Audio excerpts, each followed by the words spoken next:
Doctor Mizanur Rahman professional কলেজে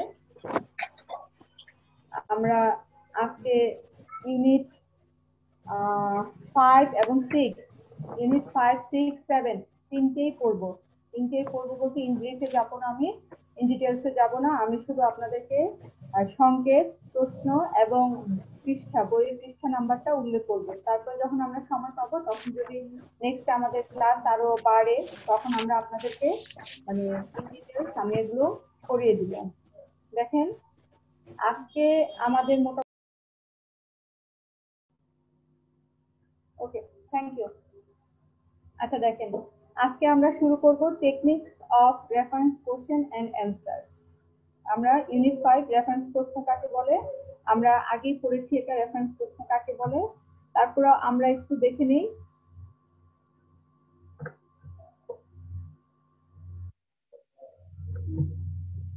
reference প্রশ্ন এবং এরপর থেকে আপনারা যে দেখেন কাকে বলে রেফারেন্স কোশ্চেন, আপনারা এই যে রেফারেন্স প্রশ্ন কাকে বলে আপনারা আগে পড়েছেন। তারপর আমি একটু বলে নেই যে নির্দেশনা সেবার প্রশ্ন উত্তর কৌশল। আমরা এর আগে আপনারা একটু খেয়াল করে দেখেন 3 নাম্বার কিংবা 4 নাম্বার ক্লাসে আমরা করেছিলাম আপনার নির্দেশনা সেবার তথ্য সমূহ, অর্থাৎ আপনার কিভাবে লাইব্রেরিতে একজন রিডার আপনার লাইব্রেরিয়ানের কাছ থেকে আপনার নির্দেশনা পাবে। সেক্ষেত্রে আমরা পড়েছিলাম জেমস টায়ারের রেফারেন্স তথ্য, এস আর রঙ্গনাথের একটা তথ্য পড়েছিলাম, আর পড়েছিলাম ফ্যামিলি প্রফেসরের একটা তথ্য।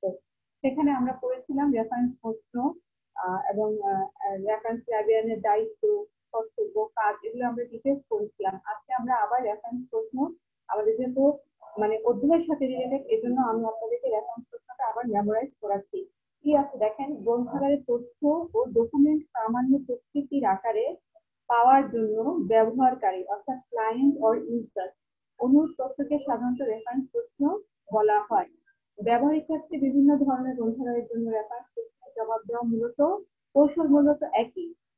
রেফারেন্স প্রশ্নের জবাব সাধারণত টার্গেট কৌশল বা কার্যক্রম সংশ্লিষ্ট গ্রন্থাগারের ডকুমেন্টে প্রাপ্যতা, চাহিদার প্রকারভেদ, আশাবাদ ও অভিজ্ঞতা, রেফারেন্স লাইব্রেরিয়ানের যোগ্যতা এবং সামর্থ্য করে নির্ভরশীল। অর্থাৎ এখানে কি বলেছে, একজন রেফারেন্স লাইব্রেরিয়ান যখন একজন রিডার তার কাছে গিয়ে কোশ্চেন করে, কোশ্চেন অনুযায়ী উনি যখন অ্যান্সারটা দিবেন সেটা তার কি কৌশল বা কার্যক্রম, অভিজ্ঞতা এবং ডকুমেন্টের প্রাপ্যতা বা উনি কি চাচ্ছে, রিডার কি চাচ্ছে তার উপরে নির্ভর করবে।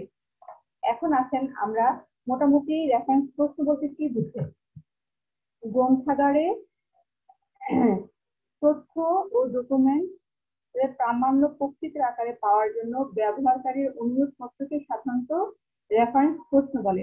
কাকে করে রেফারেন্স প্রশ্নটা? একজন লাইব্রেরিয়ানকে করে থাকে। অর্থাৎ একজন রিডার যখন লাইব্রেরিয়ানকে গিয়ে বলেন যে আমার এটা লাগবে, এই বইটা লাগবে, অথবা কোথায় যে আমি বইটা পাবো, যে নির্দেশনাটা সেটাই হচ্ছে রেফারেন্স প্রশ্ন। তারপরে আসেন রেফারেন্স প্রশ্নের প্রকারভেদ। রেফারেন্স প্রশ্নের প্রকারভেদ সাধারণত আমরা পেয়ে থাকি 4 রকম। একটা হচ্ছে নির্দেশনামূলক রেফারেন্স প্রশ্ন। নির্দেশনামূলক রেফারেন্স প্রশ্ন বলতে কি বোঝায়, আমি কিন্তু খুব শর্টকাটে যাব, পরে আপনাদেরকে কোশ্চেন এবং সংকেত নাম্বার এবং পৃষ্ঠা নাম্বার দিয়ে দেব। দেখেন নির্দেশনামূলক প্রশ্ন বলতে কি বোঝায়, এখানে একজন আমরা কয় প্রকার করেছি রেফারেন্স প্রশ্নের প্রকারভেদ? 4 প্রকার করেছি। এখানে নির্দেশনামূলক প্রশ্ন বা ডিরেকশনাল কোশ্চেন হচ্ছে গিয়ে আপনার একজন রিডার বা একজন ক্লায়েন্ট যখন লাইব্রেরিতে যাবে, উনি গিয়ে যখন সাধারণ ছোট ছোট কোশ্চেন করবে যে আপনার লাইব্রেরিতে জার্নাল, একটা লাইব্রেরির মধ্যে কি সব বই কি একসাথে থাকে? একসাথে থাকে না, ডিপার্টমেন্ট ওয়াইজ থাকে। আপনাদের বাসাতে যখন আপনি বইয়ের বুক সেলফে রাখেন অথবা বইয়ের টেবিলে রাখেন, দেখা যায় ফিজিক্সের বইগুলো একসাথে আছে, ইকোনমিক্সের বইগুলো একসাথে আছে, গল্পের বইগুলো একসাথে, পড়া টেবিলে সাধারণত ফিজিক্স, কেমিস্ট্রি সাবজেক্ট ওয়াইজ বিভিন্ন রাইটারের বইগুলো একসাথে থাকে, সাবজেক্ট ওয়াইজ আপনি অ্যারেঞ্জ করে থাকেন। আর যদি গল্পের বইও থাকে তাহলে সন্দেহ প্রশ্নটি এক সাইডে থাকে, তারপর কৌতুকের বইগুলো একসাথে থাকে, এনসাইক্লোপিডিয়াগুলো এক সাইডে থাকে, ডিকশনারিগুলো এক সাইডে থাকে।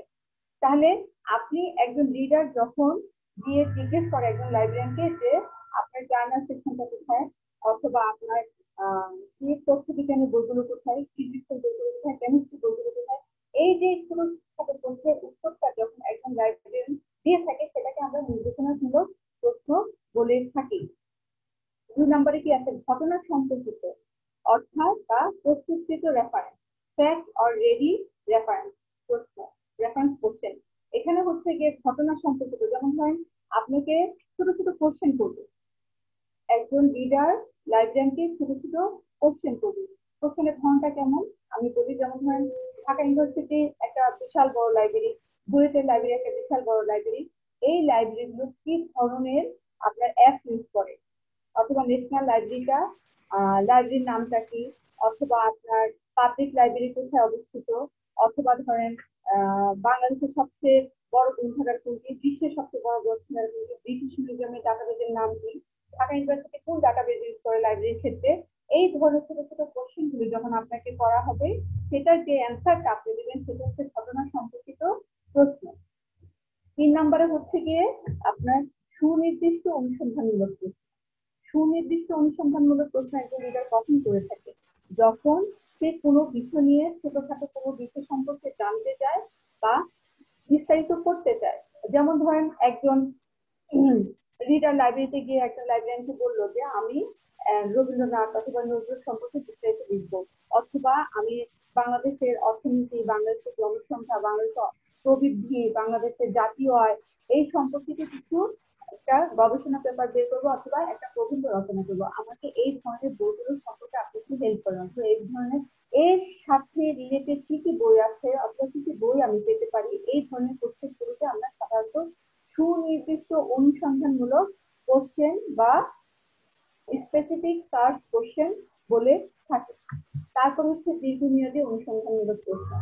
দীর্ঘমেয়াদী অনুসন্ধানমূলক প্রশ্ন আপনারা মেবি একটা পেপার করেছেন এসবিআই সেবা, যেটা এসবিআই সার্ভিস, আমি এর আগেও আপনাদের করেছিলাম। এসবিআই সার্ভিসটা কি, সিলেক্টিভ ডিসেমিনেশন অফ ইনফরমেশন, এক্ষেত্রে লং রেঞ্জ সার্চ করে, অর্থাৎ সাধারণত গবেষকরা এই ধরনের লাইব্রেরিয়ানের কাছে তথ্যগুলো, এই ধরনের তথ্যগুলো পেয়ে থাকে, যা ধরেন উনি ওনার গবেষণার ক্ষেত্রে যেটা প্রযোজ্য, সেই ধরনের তথ্য অনুসন্ধানের ক্ষেত্রে উত্তর বা দুটি উৎস হতে যখন আমরা একজন লাইব্রেরিয়ান অ্যান্সারটা দিতে পারবে না, তাকে অনেক জার্নাল, অনেক বই বা প্রয়োজনীয় অন্য কোথা থেকে তার প্রবন্ধের বা গবেষণা সংযুক্ত জার্নাল গুলো যখন কালেক্ট করে দেওয়া হবে, তখন সেটাকে আমরা দীর্ঘমেয়াদী অনুসন্ধানমূলক প্রশ্ন বলতে পারি।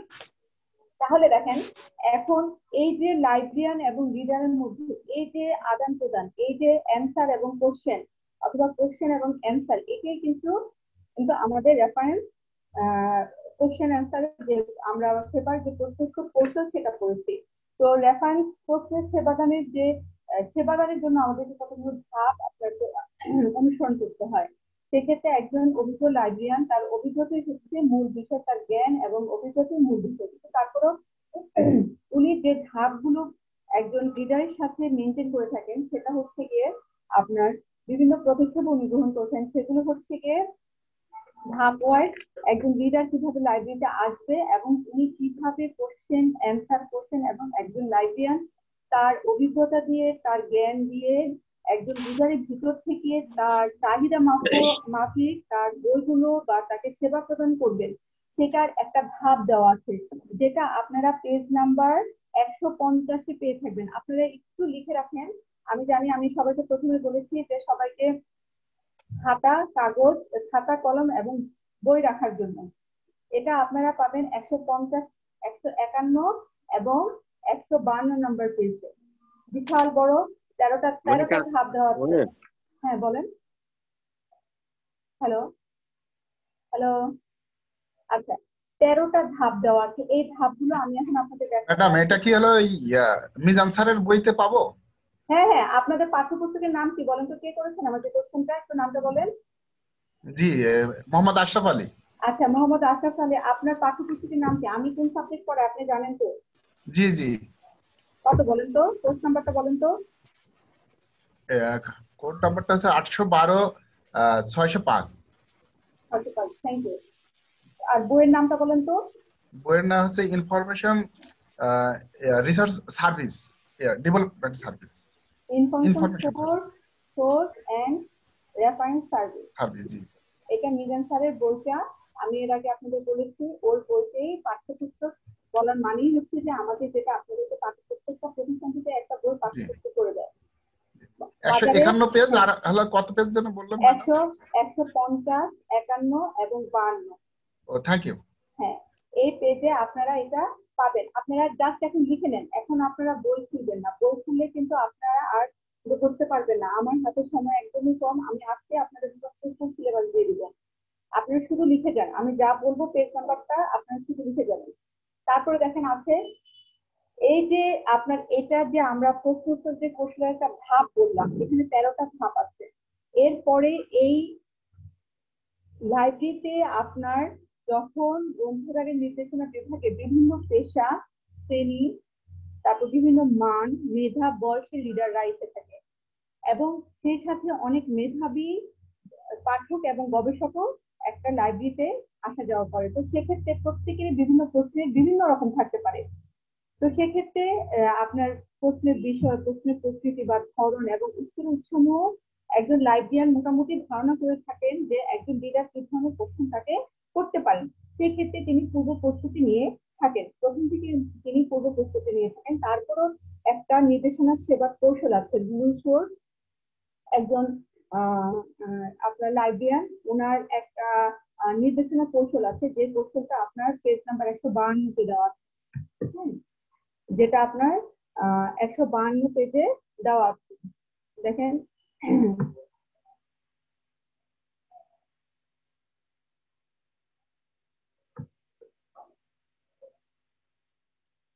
এটা অবশ্য আমরা অলরেডি করে ফেলেছি, আমরা পরেরটাতে চলে যাচ্ছি। একটু মানে স্লাইডে আর কথা একটু আকৃষ্ট হয়ে গেছে। আচ্ছা হ্যাঁ ম্যাডাম, একটু আগের স্লাইডটাই আরেকবার নিয়ে আসবেন। বুঝতে পারছি না, বলতেছিলাম যে আবার আগের বলেন। যে স্লাইডটা ছিল ওই স্লাইডটা হ্যাঁ একটু। মানে আপনার আগে, আচ্ছা অনুশীলনের ধাপ সমূহ তো আমি বলেছি আপনাদেরকে 13টা ধাপ আছে, ঠিক আছে। এই 13টা ধাপ থেকে আপনারা এই যে পেজ নাম্বার 150, 152 পেজ নাম্বারে আপনারা এটা লিখে রাখেন।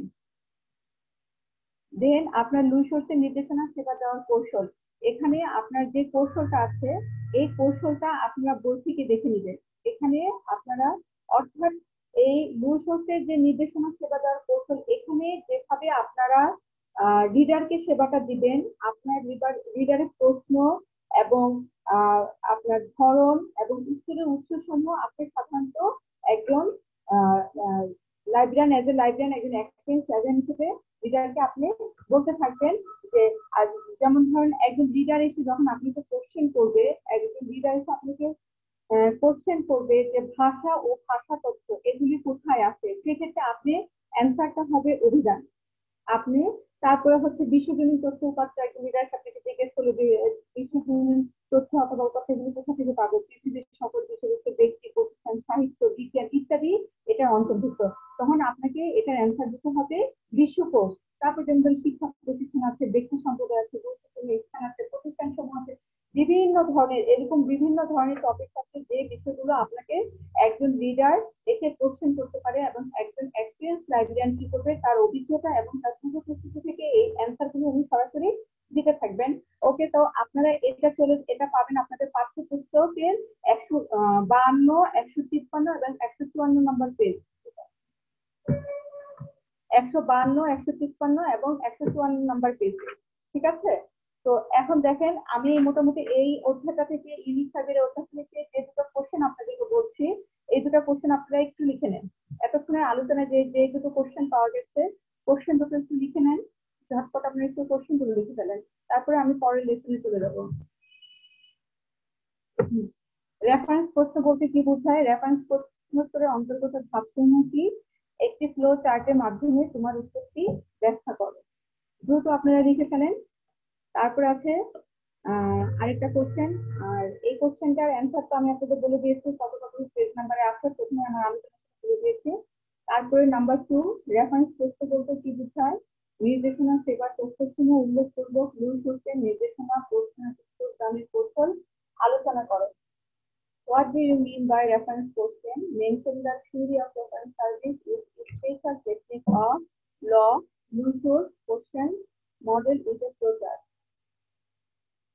এখানে একটা ফ্লো চার্ট আছে এবং একটা হচ্ছে নির্দেশনা সেবা দেওয়ার কৌশল আছে। দুটা কোশ্চেনই আপনাদের জন্য মানে মোটামুটি ইম্পর্টেন্ট, আমি খুব বেশি ইম্পর্টেন্ট দিচ্ছি না, এবং আমরা আপনাদেরকে পরীক্ষার আগে আরেকটা ইম্পর্টেন্ট সিলেবাস দিব, আর এগুলো হচ্ছে আপনারা পরীক্ষার আগে এগুলি খুব ভালো করে দেখতে থাকবেন, পড়তে থাকবেন এবং দেখতে থাকবেন।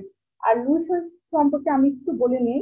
উনি একজন নিউ ইয়র্কের বাসিন্দা ছিলেন, একজন লাইব্রেরিয়ান ছিলেন, এবং ব্যক্তিগত জীবনে উনি এক টিচার হতে চেয়েছিলেন, কিন্তু ওনার সে আশা পূর্ণ হয় নাই। উনি পড়াশোনা করেছেন এডুকেশনের উপরে, শিক্ষা গবেষণার উপরে উনি পড়াশোনা করেছেন, কিন্তু উনি চাকরি করেছেন লাইব্রেরিতে।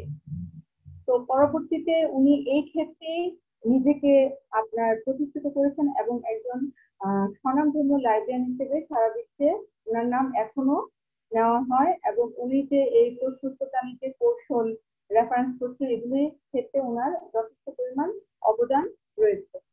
আপনাদের কি কোশ্চেনগুলো লেখা হয়েছে? আচ্ছা, আমি পরের স্লাইডটাতে চলে যাচ্ছি। আপনার এখানে আছে, আমি এখন ইউনিট 6 চলে যাব। ইউনিট 6 হচ্ছে গ্রন্থপঞ্জি, হ্যাঁ, বিবলিওগ্রাফি। ইউনিট 6 বিবলিওগ্রাফি, এটা খুবই একটা ইম্পর্টেন্ট অধ্যায় আপনাদের জন্য। এখান থেকে একটা কোশ্চেন থাকার সম্ভাবনা 90%। এখন দেখেন, গ্রন্থপঞ্জি বলতে কি বুঝো? বিবলিওগ্রাফি বা গ্রন্থপঞ্জি বলতে কি বুঝো? গ্রন্থপঞ্জি শব্দটির ইংরেজি প্রতিশব্দ বিবলিওগ্রাফি, এসেছে মূলত গ্রিক শব্দ বিবলিওগ্রাফিয়া থেকে। বিবলিয়ন অর্থ বই এবং গ্রাফিয়ান অর্থ লেখাকে বোঝায়। কাজেই শব্দের উৎপত্তিগত দিক থেকে বিবলিওগ্রাফি শব্দের অর্থ বই, লেখা। পরবর্তীতে এই শব্দটি দ্বারা বই সম্বন্ধে লেখাকে বোঝায়। বিবলিওগ্রাফি সম্পর্কে মনীষীগণ বিভিন্ন সংজ্ঞা প্রদান করেছেন। তো আমরা একটা দেখি, দেখেন ইউনেস্কো কি বলেছে।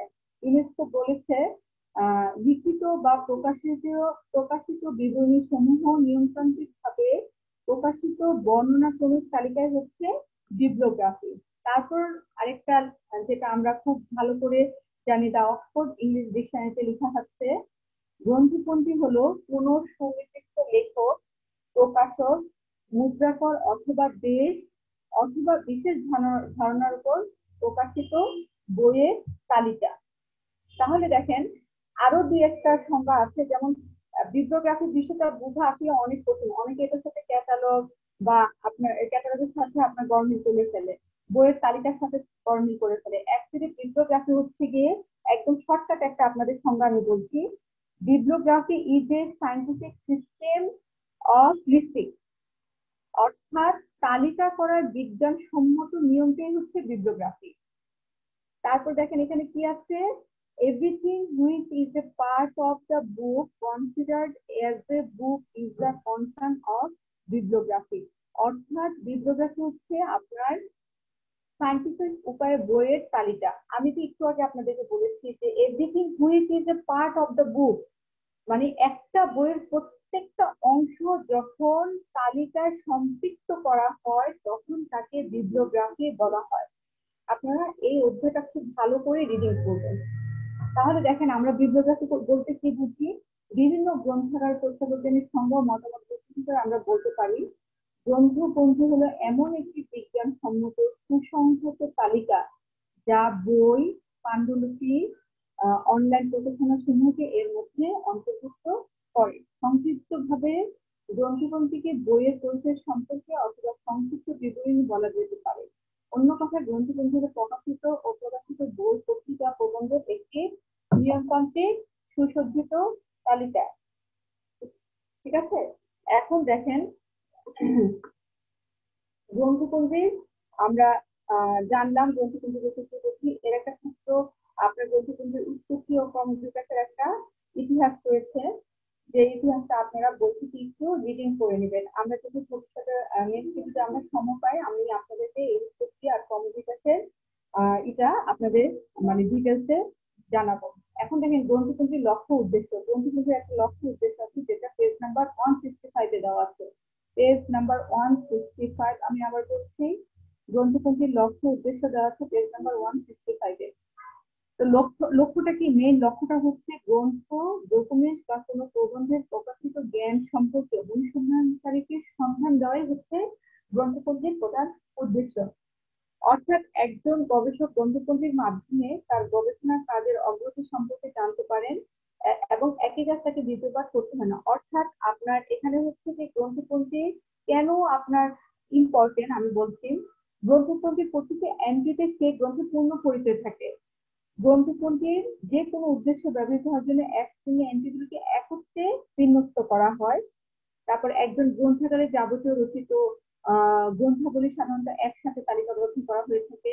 ওখানে কতগুলো পেজ আছে আপনি সেটা জানতে পারছেন, কোন প্রকাশনের মাধ্যমে বইটি বের হয়েছে সেটা আপনি জানতে পারছেন। এটা প্রথম প্রকাশ, শেষ প্রকাশ, এবং এটা কোনো আপডেট আছে কিনা ইত্যাদি সম্পর্কে আপনি খুব ভালো করে এই গ্রন্থপঞ্জির মাধ্যমে জানতে পারছেন। এটা আপনারা পাবেন পেজ নাম্বার 165। আপনাদের পাঠ্যপুস্তক 165-তে গ্রন্থপঞ্জির লক্ষ্য উদ্দেশ্য বিস্তারিতভাবে বর্ণনা করা আছে। এখন দেখেন গ্রন্থপঞ্জির প্রকারভেদ। গ্রন্থপঞ্জিকে সাধারণত 3 ভাগে ভাগ করা হয়েছে। এক হচ্ছে subjective bibliography, 2 title bibliography, 3 author bibliography. কিন্তু এসডিএল তার বিখ্যাত বই স্টুডেন্ট ম্যানুয়াল অফ বিবলিওগ্রাফিকে 2টি ভাগে ভাগ করেছে। প্রথম ভাগ হচ্ছে প্রাইমারি বিবলিওগ্রাফি আর দ্বিতীয় ভাগ হচ্ছে সেকেন্ডারি বিবলিওগ্রাফি। তো প্রাইমারি বিবলিওগ্রাফিকে আবার আপনার এসডিএল আরো কয় ভাগে ভাগ করেছেন, সেটা মোট 5 ভাগে ভাগ করেছেন। প্রাইমারি বা প্রাথমিক গ্রন্থপঞ্জিকে এসডিএল 5 ভাগে ভাগ করেছেন। ভাগগুলো আমরা একটু করে নিই। প্রাথমিক গ্রন্থপঞ্জি হলো this is are the original of the whole or part of their content. তার মতো উল্লিখিত পাঠ্যগ্রন্থে আবার 5 ভাগে ভাগ করা হয়েছে। ভাগগুলো কি? সার্বজনীন গ্রন্থপঞ্জি, ইউনিভার্সাল বিবলিওগ্রাফি, ইনফোনাবুলার গ্রন্থপঞ্জি, বাণিজ্যিক গ্রন্থপঞ্জি, নির্ধারিত গ্রন্থপঞ্জি এবং জাতীয় গ্রন্থপঞ্জি। এখন দেখেন এই গ্রন্থপঞ্জিগুলোকে আমরা মোটামুটি মাধ্যমিক গ্রন্থপঞ্জি।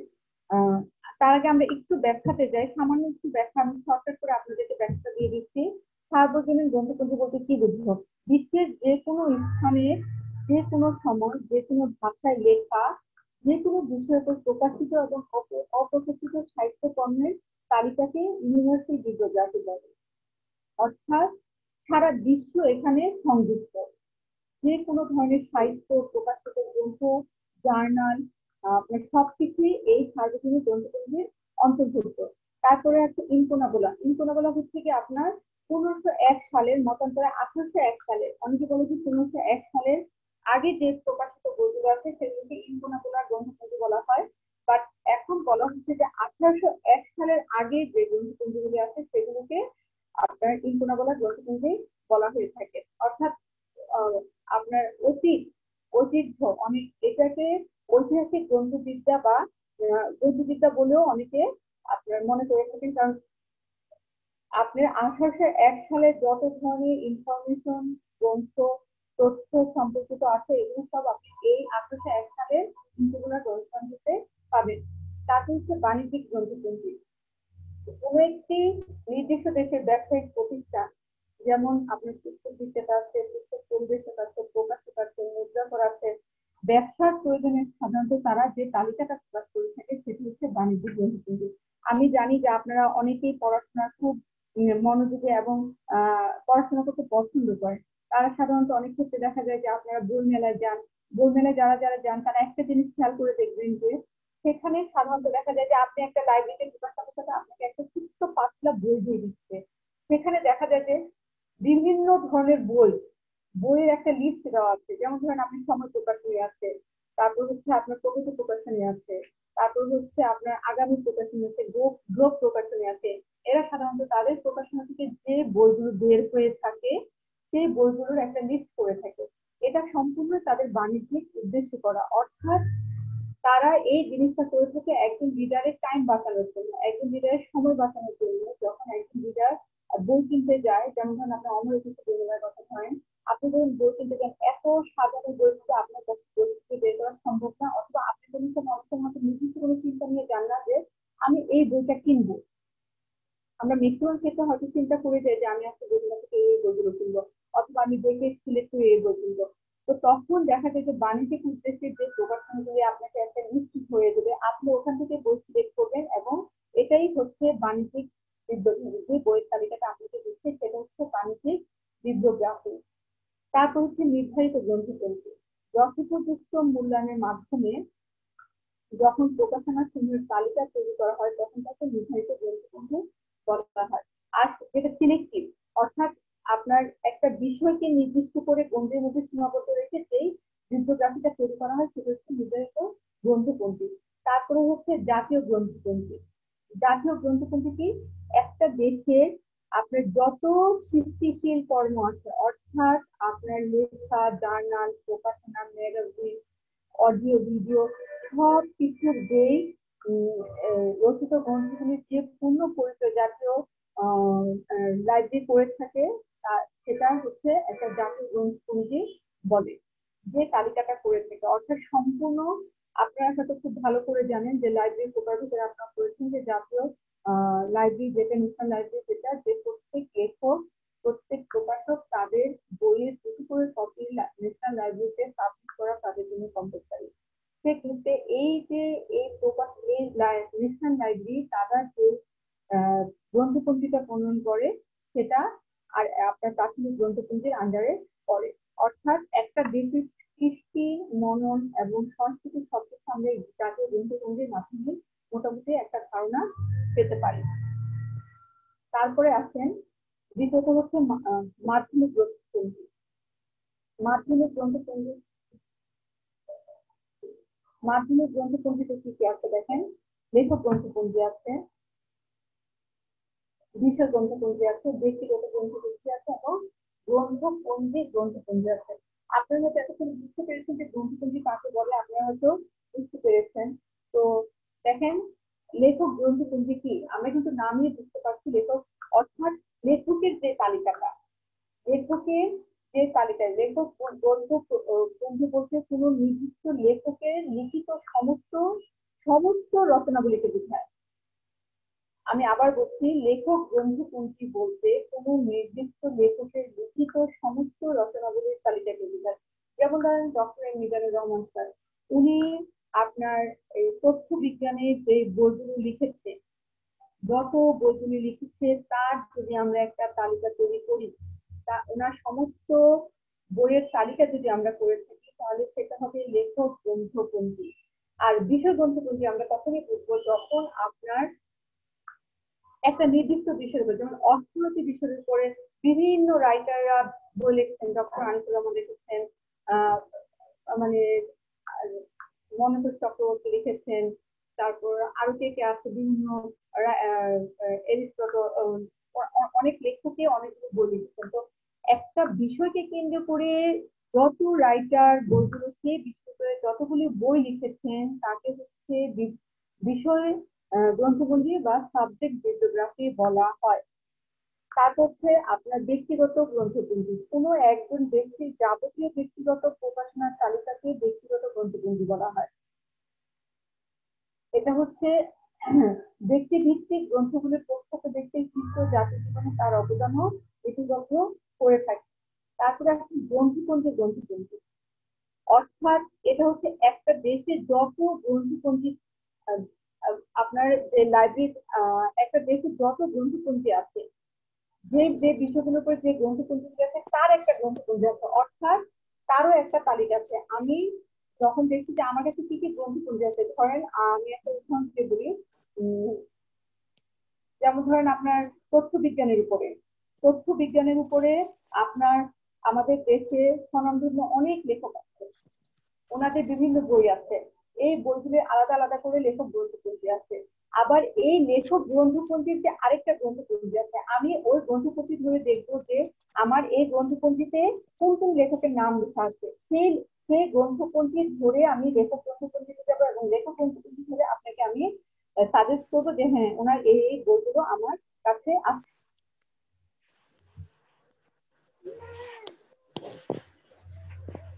আচ্ছা, তারপরে দেখেন আপনারা এরপরে করবেন গ্রন্থপঞ্জি পাঠের আবশ্যকতা ও প্রয়োজনীয়তা, পরিধি ও গুরুত্ব। এটা আপনারা আপনাদের পাঠ্যপুস্তক পৃষ্ঠা 170, 71, 72 এবং 74 নাম্বার পেজে পেয়ে যাবেন।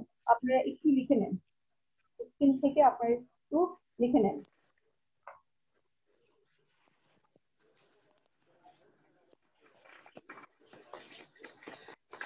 আপনাদের পাঠ্যপুস্তকের পৃষ্ঠা 170, 171, 172 এবং 174 নাম্বার পেজে গ্রন্থপঞ্জি পাঠের আবশ্যকতা, প্রয়োজনীয়তা, পরিধি ও গুরুত্ব লেখা গুরুত্বটা বর্ণনা করা আছে। এটা আমরা যখন নেক্সট টাইমে যদি আরো ক্লাস পাই আপনাদেরকে ইন ডিটেইলস ব্যাখ্যা করব।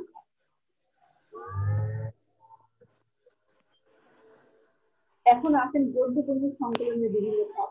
অর্থাৎ এই যে এতক্ষণ আমরা গ্রন্থপঞ্জি নিয়ে কথা বললাম, এখন এই গ্রন্থপঞ্জি আমরা কিভাবে তৈরি করব, এটা বিভিন্ন ধাপ রয়েছে। একটা হচ্ছে প্রথম ধাপ, আরেকটা হচ্ছে দ্বিতীয় ধাপ। প্রথম ধাপে কি কি করতে হবে আমাকে? প্রথম ধাপে আমাকে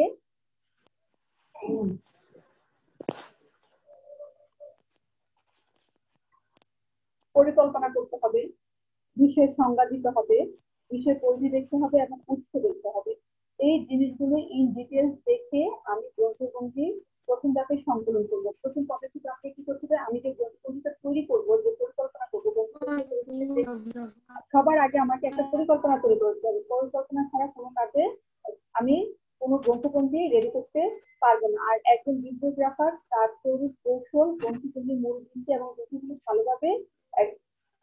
ভালোভাবে অভিজ্ঞতা অর্জন করে দেন পরিকল্পনা করেন যে উনি কিভাবে এই গ্রন্থপঞ্জিগুলো আপনার তৈরি করবেন। তারপরে আসেন বিষয়ের সংজ্ঞা। বিষয় নির্ধারণের জন্য উনি ডিকশনারি, পাঠ্য বই অথবা বিষয় এনসাইক্লোপিডিয়া থাকতে হবে এবং একটি গুচ্ছের টাইটেল বের করতে হবে। অর্থাৎ উনি যখন গ্রন্থপঞ্জির প্রথম পরিকল্পনা করার পর উনি যে বিষয়টা ধরবেন যে এই বিষয় নিয়ে আমি গ্রন্থপঞ্জিটা তৈরি করবো, সেই বিষয় নিয়ে একটা সংজ্ঞা বা টাইটেল তৈরি করবেন। সেই টাইটেলটা ধরেই বিbliography তৈরি হবে। তারপর বিষয় পরিধি কতটুকু যাবে, এর উৎসটা কোথা থেকে হবে, অর্থাৎ বিbliography তৈরির যে উৎস সেটা কোথা থেকে হবে, এগুলো একজন লাইব্রেরিয়ান ঠিক করে থাকবে। তারপর দ্বিতীয় পদক্ষেপে কি আছে দেখেন, দ্বিতীয় পদক্ষেপে আছে আপনার তথ্যের বিভিন্ন পদ আছে, এমপি বাহ্যিক আকার আছে, অন্যান্য সংযুক্তি আছে, এমপি প্রকারভেদ আছে, সাজাবার রীতি আছে, আর তারপরে সর্বশেষ একটা কাজ করতে হয় বিbliography ক্ষেত্রে, বিbliography তৈরি করতে, সেটাও আপনার এখানে ব্যাখ্যা করা আছে। আপনার এটা পেয়ে যাবেন পেজ নাম্বার 175 থেকে 178 নম্বর পেজে। এটা পাবেন আপনারা আপনাদের পাঠ্যপুস্তকের 175 থেকে 178 নাম্বার পেজে। এখন আসেন আমরা আরেকটা খুব ইম্পর্টেন্ট একটা কোশ্চেন আসছে আমাদের সামনে, ক্যাটালগ ও গ্রন্থপঞ্জির মধ্যে পার্থক্য। অনেকে ক্যাটালগ এবং গ্রন্থপঞ্জি সাধারণত একটা করে থাকেন, কিন্তু ক্যাটালগ কি? ক্যাটালগ হচ্ছে একটা সূচি বা তালিকা বা কার্ড, যেখানে বই সম্পর্কিত বিভিন্ন তথ্য থাকে। আর সেই সাথে গ্রন্থপঞ্জি হচ্ছে ওই সব প্রণালীবদ্ধ তালিকা যা কোনো বিশেষ সংগ্রহের মধ্যে সীমাবদ্ধ নয়। আমরা এর কতগুলো পার্থক্য দেখতে পাই, যেমন সংগ্রহগত পার্থক্য। সংগ্রহগত পার্থক্যটা কি আছে? ক্যাটালগ হলো এটি বর্ণানুক্রমিক সূচি বা তালিকা যা কোনো একটি গ্রন্থ বা গ্রন্থাগার সমূহের সংগ্রহের প্রণালীবদ্ধ তালিকা। আর গ্রন্থপঞ্জি হচ্ছে ওই সব দলিল পত্রের প্রণালীবদ্ধ তালিকা যা কোনো বিষয় সংগ্রহের মধ্যে সীমাবদ্ধ নয়, বিভিন্ন বিষয় হতে পারে। তারপর আওতা, নির্দিষ্ট গ্রন্থাগারে সংগৃহীত উপকরণের তথ্যপঞ্জি, ক্ষেত্র, এগুলি হচ্ছে সব আপনার ক্যাটালগের অন্তর্ভুক্ত। আর গ্রন্থপঞ্জি সাধারণত কি কখনো বা সার্বজনীন, এটা কখনো সার্বজনীন, আবার সাধারণত কি হয় বিষয়বস্তু, ভাষা, ভৌগোলিক পরিমণ্ডল, প্রকাশের নির্দিষ্ট স্থান, সময়কালের মধ্যে এটা সীমাবদ্ধ থাকে। কিন্তু ক্যাটালগের কোনো সীমাবদ্ধ থাকে না, এটা হচ্ছে ভাষা, ভৌগোলিক এলাকা, প্রকাশের স্থান এবং সময়কালের মধ্যে কোনো সীমাবদ্ধ থাকে না। দৈহিক গঠনটা কি থাকে? আধুনিক গ্রন্থাগারে ক্যাটালগ অধিকাংশ কার্ডে সম্পূর্ণ হয়ে থাকে। আর বিbliography সাধারণত অনেক সময় বই আকারে থাকে, কখনো লিস্ট আকারে থাকে, কখনো নোট শিটে থাকে, কখনো ফাইলে থাকে। কোড অনুযায়ী কি আছে? আপনার আন্তর্জাতিক কোডটা ক্যাটালগে ব্যবহার করা হয়, কিন্তু বিbliographyতে সাধারণত আন্তর্জাতিক কোনো কোড ব্যবহার করা হয় না, স্ট্যান্ডার্ড রেকর্ড অনুসৃত হয় না। এটা হচ্ছে লাইব্রেরিয়ানের এক্সপেরিয়েন্স এবং ব্যবহারকারীদের তার প্রচুর তারতম্য লক্ষ্য করা যায়। তারপর হচ্ছে আপনি লিখুন। আমি এই সবগুলো ব্যাখ্যা এখন আর দিতে পারবো না, আপনাদেরকে ব্যাখ্যা দিতে গেলে আমি আপনাদের কমপ্লিট করতে পারবো না, সিলেবাস কমপ্লিট করতে পারবো না। আপনারা এটা দেখে নেবেন হচ্ছে পেজ নাম্বার 14টা পয়েন্ট দেওয়া আছে পাঠ্যের ক্ষেত্রে। এটা পেজ নাম্বার 181, 82, 83 এবং 184 নম্বর পেজে দেওয়া আছে।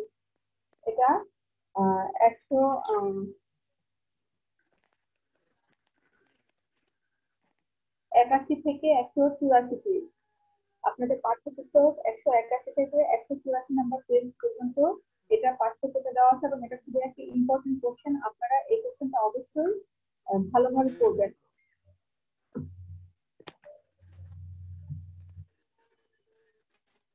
আচ্ছা, তারপরে আসেন এই যে এতক্ষণ আমরা গ্রন্থিপঞ্জি করে বললাম, এটা গ্রন্থিপঞ্জি নিয়ন্ত্রণ বলতে কি বোঝায়?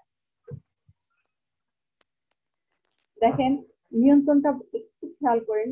মুদ্রণ ও প্রকাশনার এই নিত্য বৃদ্ধির পরিমাণ এবং গ্রন্থ সামগ্রী ও প্রকাশিত অন্যান্য সামগ্রীর ক্রমবর্ধমান বিতরণকে সুষ্ঠু বৈজ্ঞানিক উপায়ে তালিকাবদ্ধ করার যে প্রক্রিয়া তাকে গ্রন্থপঞ্জি নিয়ন্ত্রণ বা বিব্লিওগ্রাফিক্যাল কন্ট্রোল বলে। বিব্লিওগ্রাফিক্যাল কন্ট্রোল মানে কি? গ্রন্থপঞ্জি নিয়ন্ত্রণ মানে কি? বই লেখা কিন্তু বন্ধ না। আপনারা আবার এটা পাবেন না যে বই লেখা বন্ধ করে দেওয়া হবে।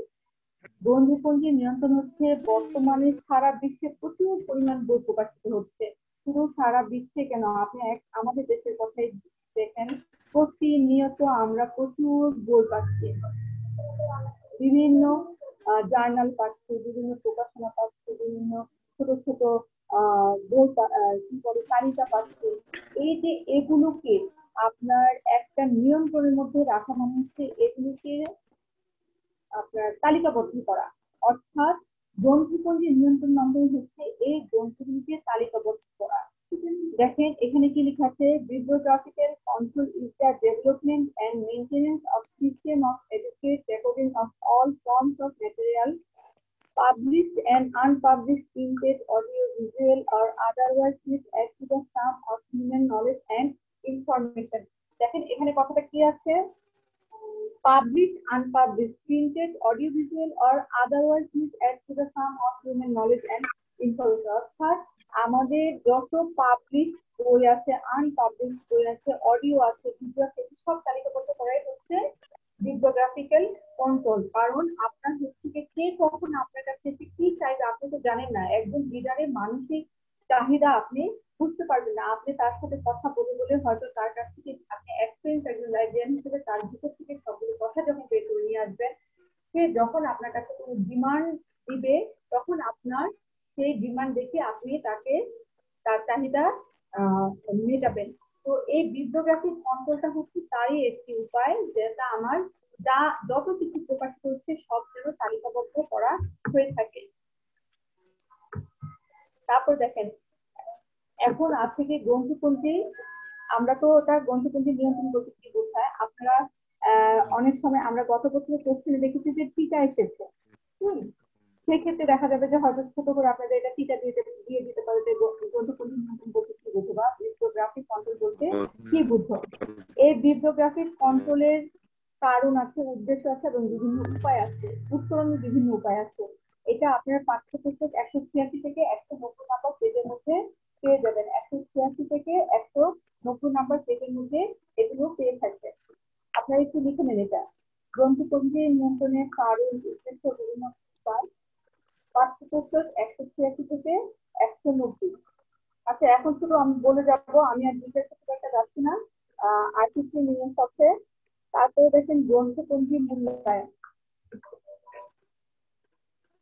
গ্রন্থপঞ্জি মূল্যায়নের বিবেচ্য বিষয় বা ধাপসমূহ, এটা আপনারা পাবেন পৃষ্ঠা নাম্বার 193 থেকে 196।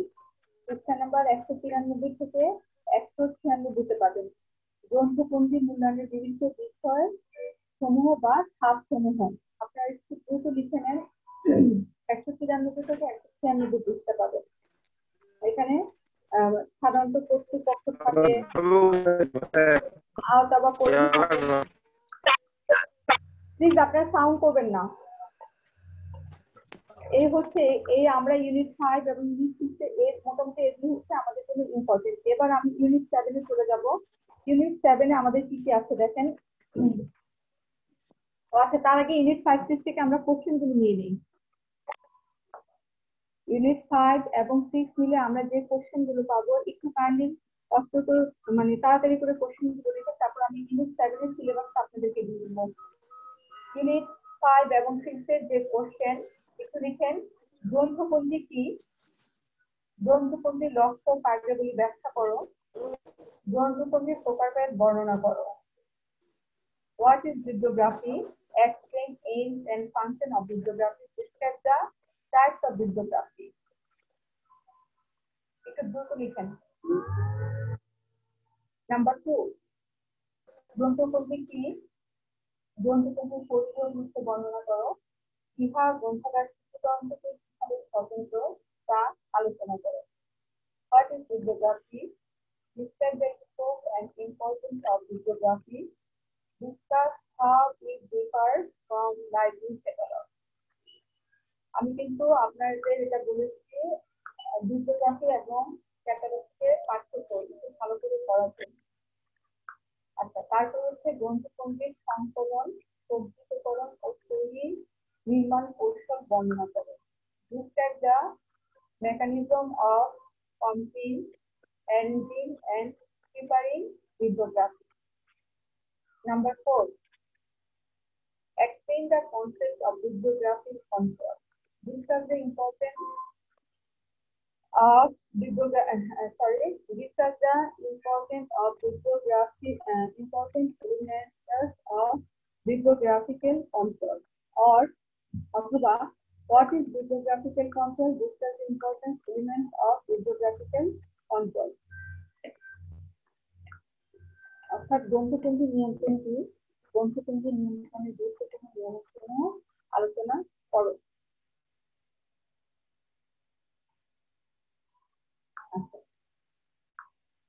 আমি কি পরের এসে চলে যাব? আপনারা লিখতে পেরেছেন?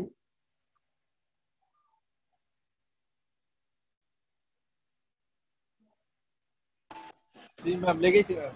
লিখেছেন? Okay, thank you. জি ম্যাম, লেখা হয়েছে ম্যাডাম। Okay, thank you. এবার ইউনিট 7। ইউনিট 7 হচ্ছে রেফারেন্স বিভাগের ব্যবস্থাপনা ও সংগঠন।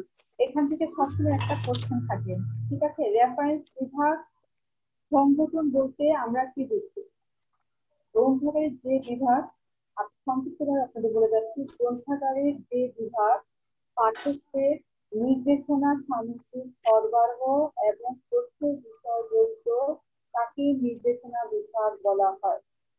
অর্থাৎ আপনারা দেখেন যে বিভাগ পাঠ্যের নির্দেশনা, সামগ্রী সরবরাহ এবং তথ্য বিষয়বস্তু তাকে নির্দেশনা বিভাগ বলা হয়ে থাকে। এখন আধুনিক গ্রন্থাগার সেবার মধ্যে নির্দেশনা বিভাগ খুবই একটি গুরুত্বপূর্ণ বিভাগ। উচ্চশিক্ষা, গবেষণা, তথ্য উপাত্ত, পরিবেশনা, নির্দেশনা, সামগ্রিক সরবরাহ, তথ্য প্রকল্প পরিকল্পনা ইত্যাদি সুষ্ঠুভাবে পালনের জন্য একটা লাইব্রেরি নির্দেশনা বিভাগ কি ইম্পর্টেন্ট। একজন লিডার গিয়ে সে বুঝবে না লাইব্রেরিতে কোথায় কি আছে, তার প্রস্তুতের মাধ্যমে তার একজন লাইব্রেরিয়ানের সাথে তার প্রস্তুতের বিভিন্ন ধাপ পার করার পর যখন সে তার কাঙ্ক্ষিত লক্ষ্যে পৌঁছে তখন তাকে এই নির্দেশনা বিভাগ বা রেফারেন্স বিভাগ তাকে সাহায্য করে থাকে। এখন দেখেন এখান থেকে আমরা কি কি করবো। এই ইউনিট 7 থেকে আমরা মোটামুটি আপনাদের শর্টকাট একটা সিলেবাস দিয়ে দিচ্ছি। আমি যদি নেক্সট ক্লাস পাই তাহলে আপনাদের নেক্সট ক্লাসে এটা আলোচনা করে দিব। আপনি একটু দুটো লিখেন। 22.1, 22.2, পৃষ্ঠা নাম্বার 197 থেকে 201।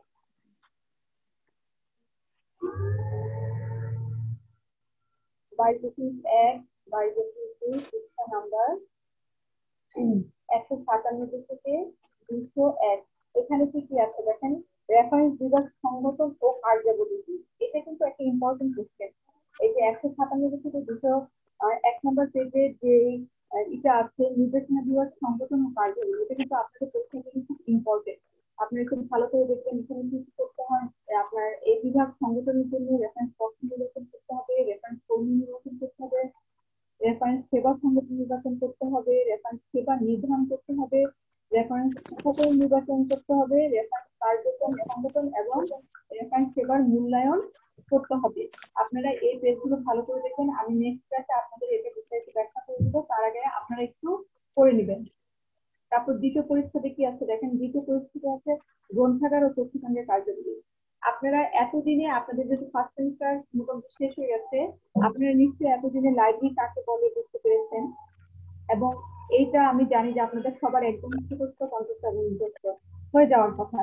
অ্যাজ এ লাইব্রেরিয়ান হিসেবে তথ্য ইনফরমেশন স্টুডেন্ট হিসেবে আপনাদের এই অ্যান্সারটা অবশ্যই জানার কথা, এবং লাইব্রেরির কত প্রকার সেটাও আপনারা জেনে গেছেন। আর একটা আধুনিক গ্রন্থাগারের কার্যাবলী, একটা আধুনিক গ্রন্থাগার কি কি ধরনের কাজ করে থাকে সেটাও আপনারা জেনে গেছেন। তো এইটা আমরা পাবো একটা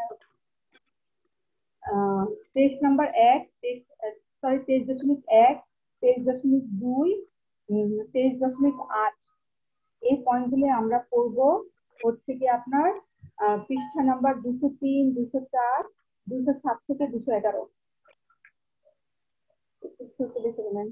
আমার সাথে এরপরে কার ক্লাস? তারপর হচ্ছে আপনার 23.11 গ্রন্থাগার ও তথ্য কেন্দ্রে যে সকল সেবা প্রদান করা হয়, পেজ নাম্বার 215 থেকে 217, পেজ নাম্বার 215 থেকে 217। তারপর হচ্ছে 24.1, 24.2, 24.3, আর এটা পেজ নাম্বার হচ্ছে 218 থেকে 225, 218 থেকে 225, ঠিক আছে? 218 থেকে 225 এটা আপনারা এর মধ্যে পেয়ে যাবেন। এগুলো আপনাদের খুব ইম্পর্টেন্ট। আমি নেক্সট ক্লাসে আপনাদের মোটামুটি এটা এই ইউনিট 7 এর উপরে আপনাদের ডিটেইলস আলোচনা করে যাব, আপনি একটু এইগুলো দেখে নেবেন। এখন আসেন আমাদের প্রশ্নটা আমরা নিয়ে নিই।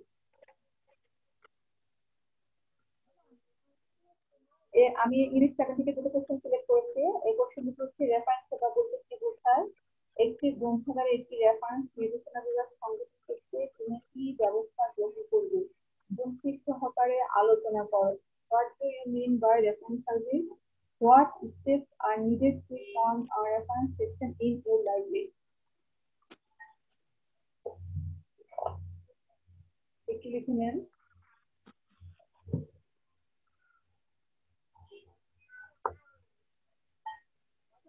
লিখেছেন? What do you mean by reference service? What steps are needed to আচ্ছা, তারপরে কোশ্চেন নাম্বার 2, রেফারেন্স সেবা কি? একজন ভালো রেফারেন্স লাইব্রেরিয়ানের কে কথা বলছেন আপনি? আপনাদের এইটুকু মানে বুদ্ধিতে কুলায় না যে এটা আপনার ভালো রেফারেন্স লাইব্রেরিয়ানের কার্যাবলী ও গুণাবলী আলোচনা করো। What is reference service? Discuss the functions and qualities of a good reference librarian, যেটা আপনারা হতে চান। গুড লাইব্রেরিয়ান হতে চান না সবাই? গুড লাইব্রেরিয়ান হতে গেলে কি কি করতে হবে? এটা ভালো করে করতে হবে, কার্যাবলীটা করতে হবে, গুণাবলীটাও করতে হবে, ভালো করে করতে হবে। হাজেরা, আমি হাজেরাকে বলছি, আনার সাহেব একটু হাজেরাকে আনমিউট করে দেন। ভাই এরপরে কি ক্লাস আছে?